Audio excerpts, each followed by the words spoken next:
mga piso na to guys, kung mga piso na to ato na pong gidiya na to, halo na to og mga tinudkod na lubi ang ilang pagtaon na rin maka ginot kita ng ranini guys. So ato pong gihumulan og gamay tubig aron ayon pagka halo aron makatipid kita sa pagkaon kanila. Ngayon siya na guys sa simple hindi kita madakas gastos sa pagkakaon sa atong mga manok. Basta nga itong mga piso ato na pong haluan na ito tinudkod nga lubi ginagod parang makadaginot kita mas maipod kini sa mga manok din kini mga lubi nga tinudkod ug mo na siya guys ato yatag na sa ito ang mga piso.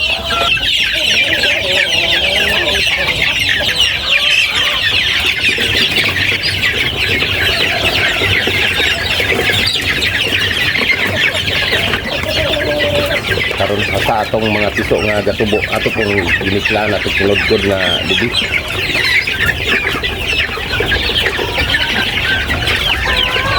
Ang atong mga dagko ato pong gipanghaluan ato og mga init para yung makatipid kita sa pagkaon kay mahal karayo ang mga feeds karon guys. Bisa atong himuan og ideya nga makatipid kita sa pagkaon sa atong mga alagang mga manok. Dili kini makaepekto sa pagpangitlog sa atong mga manok ng haluan nato lubi. Mas labi gayong maayo kay kini lubi sustansyado pug kini sila kayo.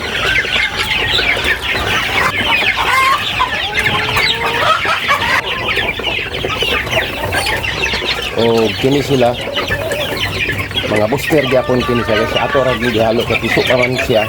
Booster gyud ang atong gihalo kanila nga pagkaon gihalo sa tinudkod nga lubi. Dili ni siya mga pagkaon sa dagko para dili siya pang piso.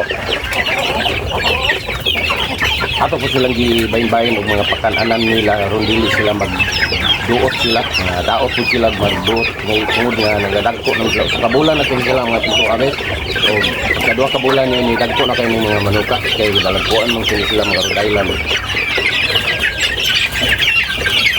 Diyo na nato pagsiguro gatag mga pagkaon ng mga piso kay sige man sila lumpat dito sa ilang kurungan o mga daot unoon sila.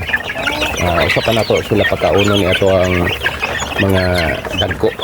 Kay okay naman kini mga dagko kay dili man sila mga unsa na kining nasa piso magsige man sila lumpatan ay nga dagkan sila kayo. No nga mga daot gud sila mga atong giuna sila siguro og gatag mga pagkaon kanila. Mauna ni sila guys nga atong gihaluan nato og tinudkod nga lubi ang ilang pagkaon para nga makatipid kita sa pagkaon kanila. Mao ni sila guys atong hinaluan nato og mga tinudkod nga lubi pagkaon kanila aron makatipid kita.